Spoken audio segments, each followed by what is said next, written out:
It's always fun. Yeah. You host parties? Yeah. So I'm used to it because I have to bring people for shows. To your shows. Yeah, to my Okay. shows. But I just think, yeah, it's always it's a great way to just connect, network with people. Just solidify relationships. I think about this a lot because that's like a instead of going to other events, Yeah. although I think you probably do some of that. Mhm. It's better to create like a kind of magnet that brings people to you. Yes. And that kind of creation also like makes the world better. Like you didn't start doing your own events until you went to other events, I'm sure. Is that Yeah. fair to say? No, that is fair. There's also other factors to it. So with music, I would say social media plays a pretty big part to it. So Huh. I got viral a few times on TikTok, which has connected me to some of my really good friends now that in the DJ space, in the music industry. And so I don't know if I have something magnetic that attracts people to my events. I'm still figuring that out, but yeah, it's not just one thing that brings people, especially in music. Are your events like themed on something? Oh, I love a good theme. Okay. Last week, actually no, almost 2 weeks ago, my place did a wig theme party, and that was a huge success. And then oh my god, I can't believe it. Yeah, next Saturday I'm doing a Shrek theme party. Let's go. Yeah. Let's So go. I love a good theme. And you find that even these theme parties that don't seem like on the surface to have anything to do with music, they help your music. Yes and no. I Okay. think it's just people just want to do something different. Yeah. I just personally am not a huge fan of just, you know, every Manhattan nightlife thing where it's just people are all dressed up super fancy. I just want to see people dressed up really dumb or very much something that they really like, something Yeah. that they can actually be creative about. Yeah. People want to be dressed up really dumb. They Well, like most often don't actually want to be dressed up crazy fancy. yeah, because I think in order to stand out in a way, you kind of have to embarrass yourself a little bit. Yeah. You gotta embrace it. You gotta go in and just just live life. And yeah, if you don't take that risk, then what are you really doing? You can't really just stand in the back. I totally agree. Okay, let's rewind a little bit. Yes. First question of this interview is often, "What's your story?" So that's where I Okay. want to start. Is what's your story? Yeah, so I am a music producer, DJ, songwriter, and aspiring entrepreneur wanting to make it in the DJ scene. I am from New Jersey, so I'm technically a local here. And I've been living in New York City, living in Brooklyn especially, since late September.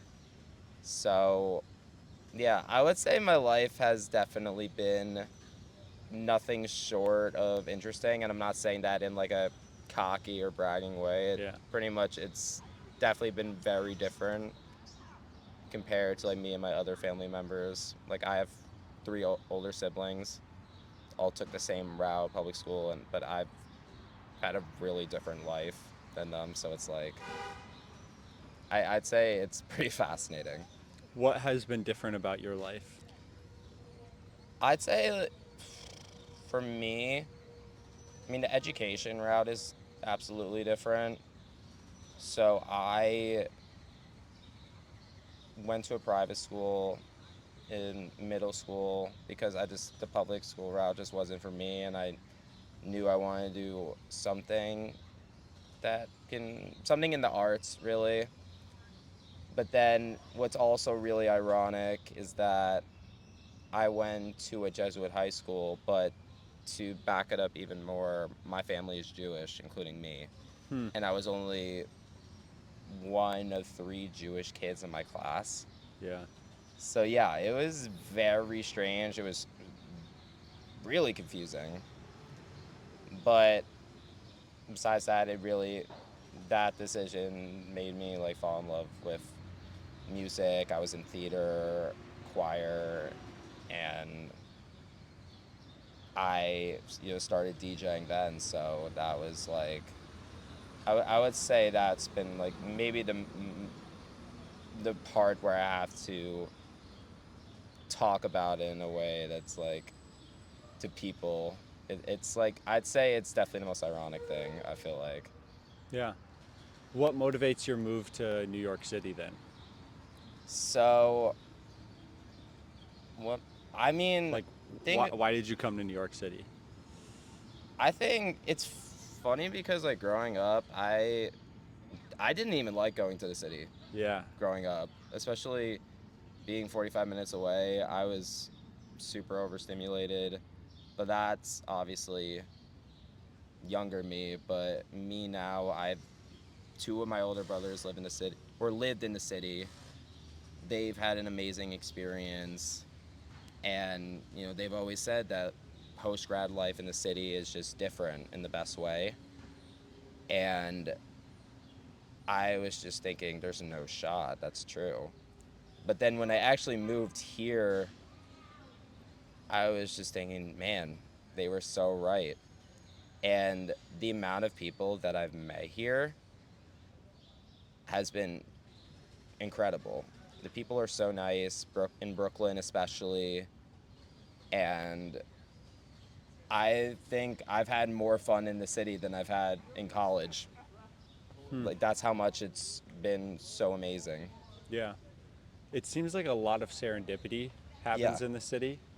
Mm-hmm. One, because of close quarters. You're really close to a lot of really amazing people. Two, because people here are so resourceful and so used to meeting like other people in passing A thousand that it percent. seems like people are more open here Yeah. than they are in other parts of the country or Uh-huh. world. Um, but then three is everybody here is like, or at least most people I'm meeting are doing like 8 different things.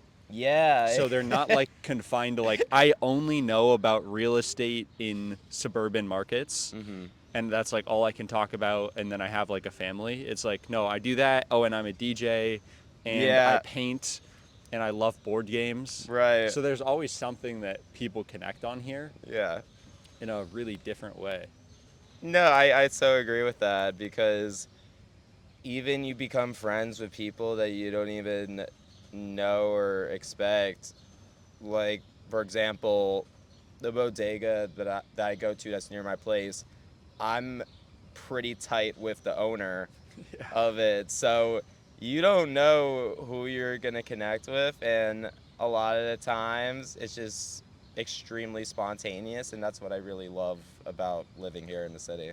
It seems like there's also a big emphasis on content of character Yes. over like, whatever's on the surface. Uh huh. Right, like the bodega owner is probably very different from you upbringing wise. Yes. But it doesn't matter like actually at all because of the content of character. Uh huh. It's like everything's like pressed down in Right. a way that everyone's on the same level here. Like let's Yeah. just talk as we are, Mm-hmm. as we are humans.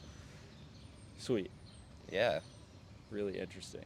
Okay, so a big part of people's stories is the problems that they like look to solve in the world. Ooh. Like I think there's a saying that my old CEO talked about a lot, which was the weaknesses that we have as kids are our strengths when we're adults. Huh. Like the solutions to those weaknesses specifically, Oh, the solutions to wow. the weaknesses that we have as kids are our Okay. greatest strengths. Yeah. Along that line, my question to you is what problem in the world means the most to you? Wow. I mean, there's a lot of problems I'd love to solve in this world, but if I have to pick one,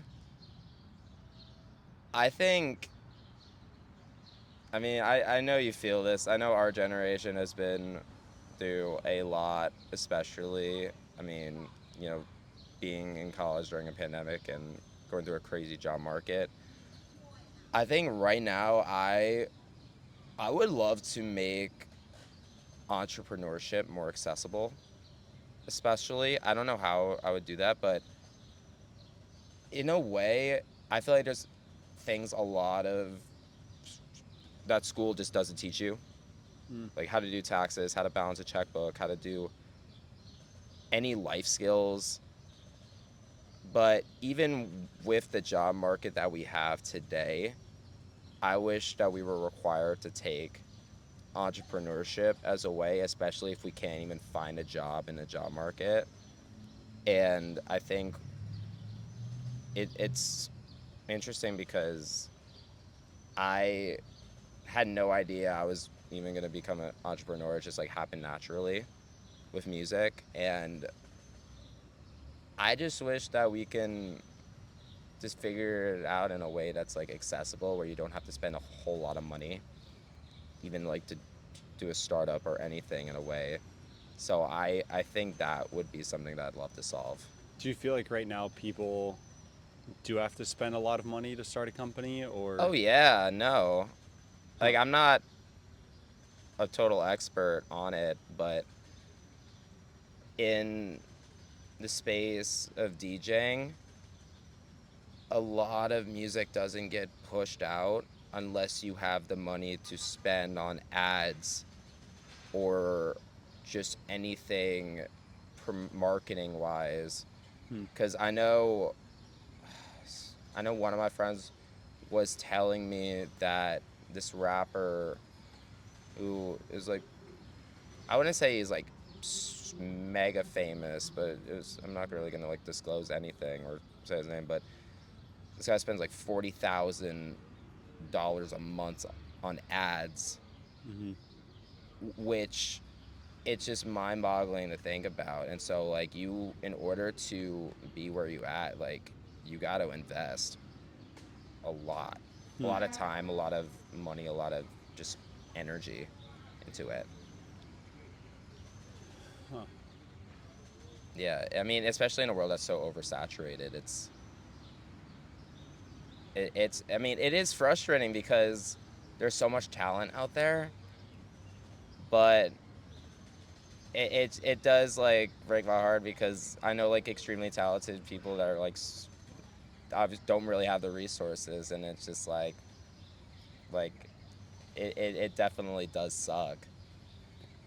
Kind of two things come to mind here. Yes. In the first part of what you were talking about, I really think that people in general would be better off if we taught business in school. Yes. And the reason I think that is because uh, it's like a sneaky way of teaching people personal finance. It's a Yeah. sneaky way of teaching people how to be better leaders, like better Mhm. show up better in their community. Yeah. Because a business, if it runs out of money, it dies. For sure. Um, Fortunately, we live in America where you can bail yourself out bankrupt wise, For and there are yeah. social services. Mhm. But like people, if they were in the practice of running their lives as a business, would make sure to have profit, which Mhm. means savings in a Yes. personal finance context. The second thing is the leadership part, which is like I'm responsible not only for myself, but I'm responsible for the people that are in my employ, my kids, Mhm. potentially like stay-at-home mothers, Yeah. even family members, like older family members, would be better taken care of if we saw them as like our stewards Mhm. more than just like tax dependents. You Yeah. know, like it's an actual active role to lead these people. Yeah. The other thing that I think about there is businesses are formed around basically one of two things: Yeah. either solving a problem for somebody else, like they're Yeah. on a mission to solve that. And I Yeah. think looking at our lives as solving the problems of our childhoods would be Yes. a really helpful thing for the community. No, 100%. The second thing is it's either that or like you're just a creationist, like uh, you really think that the world needs something and you spend your life trying to bring that to a market, like Steve Jobs or many of these Yeah. artists who they've created something that the Mhm. world did not have, and then they need to market it. Yeah. Which brings me to the second thing I'm thinking about, which is I would I would challenge a little bit, and I'm not as familiar with the DJ space, Yeah. but I would challenge a little bit that you need money to be successful. Right, for I sure. think it's just the traditional means of marketing are considerably harder now. Like you have to spend, a lot of money on ads to really Yes. figure something out, Hmm. especially if you don't know anything. And uh, like the way old ads perform sucks now. Oh Like yeah. you want to form normal content and then just make it an ad or Right. promote it. But I think there's a lot of unconventional ways that you can market yourself as an Yeah. artist, that maybe would be good to consider. But Yeah. again, like if people aren't taught to be like I think. divergent in school, like try a different thing, it's competition, Yeah. then people don't really know like there's a path that they could go, like standing with a sign and a QR code or Yeah. busking on the street Uh huh. or, X, Y, and Z. You could buy one of those planes, you could do flyers, you Yes. could do street interviews like this, Yeah. you know. But people aren't really taught like how to be different. They're only taught how to be the same. Yeah. No, I totally get that, and I think I'm doing something different where I. So I've been planning on making an album about mental health because I feel like Mm. that's not even talked about enough in electronic space, which actually it comes out May 22nd. Okay. Um, and it's a Pop up the link. yeah, it's Future me. um, but I think in electronic music, what I really want to, the problem that I really want to solve, especially, is that I feel that some of my favorite music focuses on vulnerability, and I Mm. think I don't really hear that much in electronic music, because I think now we're in an age where like the lyrics don't really matter. But I personally love songwriting, lyrics, everything. And so I really want to make an electronic project that challenges themes such as vulnerability, but also things from my childhood, such as like social anxiety and things that I've struggled with. So I feel like that's a problem that I want to solve. Definitely do that. Definitely Yes. make that album. The reason I think so, I've quoted this quote so many times recently, Okay. but it's a Martin Scorsese quote, one of the greatest, I think, like movie producers or directors in the world. Yeah, And he said, the most personal is the most creative. for sure. That is the most personal to you, like literally the problems and things that you know most intimately, Mm-hmm. which makes it the most creative, Yeah. which also I would argue is the best business product Yes. because it's the most differentiated from anybody else. Mm-hmm. Um, so that's awesome. Yeah. I send me the link after this. Yeah, And yeah, I will, I will. last question for you: Okay. who's the most impressive person that you've ever met, and what made them impressive to you? Wow. I mean, that's a great question. I feel like there's a lot. I mean, I would say my family is very impressive. But one person in particular that I would say is the most impressive would probably be my granddad, who unfortunately passed away a year and a half ago.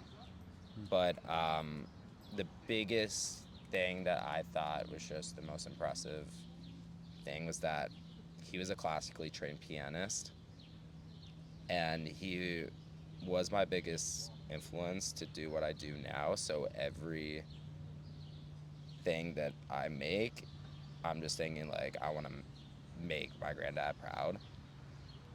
But did I become a classically trained pianist because of him? No, I can barely even play piano. I'm terrible at it. But not even that. He was just like the coolest guy. He also like he fishes. Like he does fishing, and also like he's really good at bowling. He was just like the coolest man ever. And I'm just very thankful that I had him in my life, especially when it comes to being passionate about like just doing something that I love. And also, yeah, he was a doctor and was a doctor in a Vietnam War, so yeah, he's done a lot. He did a lot, and he did it to a high level. Yes. And I imagine the things that he was doing, like bowling, were personal to him. Like he liked them, Yeah. right? It wasn't like, oh, there's all the girls doing bowling, so I gotta go be the best bowler. That wasn't the motivation. The motivation No, was I want to yeah. be a great bowler, and so I'm gonna go be great. No, yeah, it's funny because it's also, it's not even, yeah, like it also runs in my family. It's just like my granddad on my mom's side, but my dad's side is ridiculously good at bowling. Like my dad at 14 scored a 288 out of 300, Yeah, which is and every, that's a family story. yeah, every time I tell that story, it's more of an urban legend more than Yeah, an actual fact. yeah. Though your dad, I'm sure, claims fact, huh? Oh yeah, no, no, he's not gonna lie about it. He's standing on business. Yeah.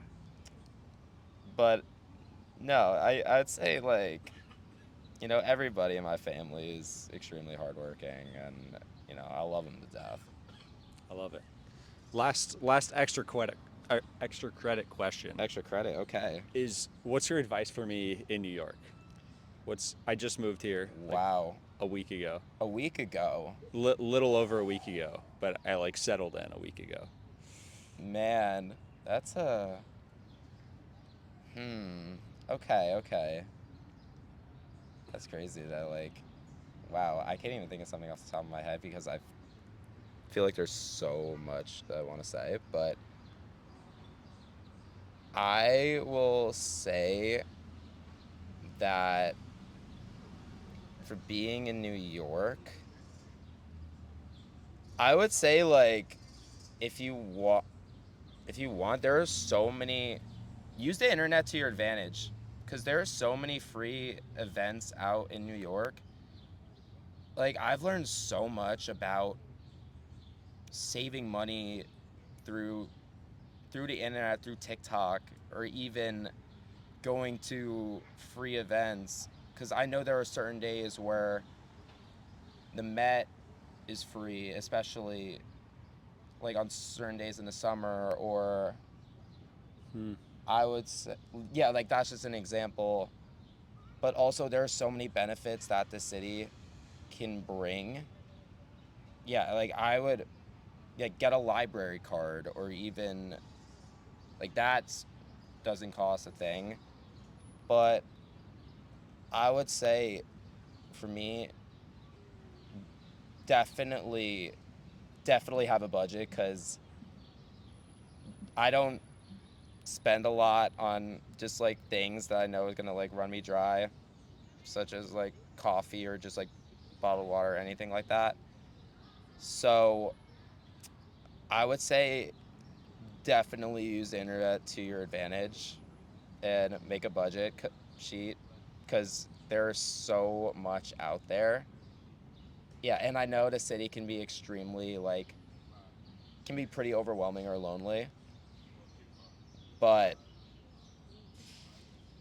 yeah, I'd say like just go out, do things. You only live in the city one time, so don't be shy. Just like go at it. What makes you say the city can be lonely? Is that something that people say? Oh yeah, no, I think like I'd say lonely more in like a way where, especially when I moved to the city. So right now, I know you and I, we both live in a cohabs. It took me, I would say, a month to get situated, and I was able to, meet some of my best friends, and especially like it's also just like super overwhelming because like you're adulting in a whole new city for the first time. So, and it's also, there's just so many options out there where it's like the paradox of choice. Hmm. So that can be like definitely pretty difficult, but if you give yourself grace, give yourself patience to really situate and settle in, there's so much to explore in the city. It's honestly endless. Yeah, I can either feel like a cage or a launch pad. Yeah. I think that a lot of people get overwhelmed Mhm. and they like, hide from it all. But Yeah. if you build the right habits, like literally every night could be like the craziest movie that Yeah. you've ever been a part of. Um, Yeah. every food is good because of competition. Mhm. Um, there is a million and one free things to do, Yeah. not including paid things that are also incredible. Yeah. And everybody comes here, which is another thing I'm realizing. Yeah. No, so many people come here, but it really taught me so much on, what to invest. Like, I don't feel guilty spending money on, let's say, a thing that, let's say, like going on like a boat or like doing a whole boat tour or something, like investing your time or money there over, like I don't spend a lot on like expensive clothes or whatever, like the materialistic stuff. That's crazy. But yeah, invest that on experiences. But also, a thing that I've really learned, I think someone told me, I think one of my brothers told me this advice, is that there is someone out there that is working harder than you in what you want to do. So wake up every day with that energy and work twice or three times as hard. Yeah, you got to go at it. Yeah, you just got to go at it. It's really a city that you can't slack off in. Yeah, people in New York don't play. No, they don't play, but It's not the place to play, to be honest. no, It's the place to go. you can't be comfortable here. You got to be that it's the best city to just go out of your comfort zone. Yeah, amazing. Yeah. Thank you. Well, thank you, man. I appreciate you meeting. Did you like my Google invite? That Oh, was yeah. meet a stranger Yes. from the internet at 10 a.m. Yes, honestly, I love that because I'm also a very visual. Is there a way to turn off this mic? Yeah, Okay. I'm gonna hit pause on that. I'm listening. Yeah, no, I'm also a very like visual person, so I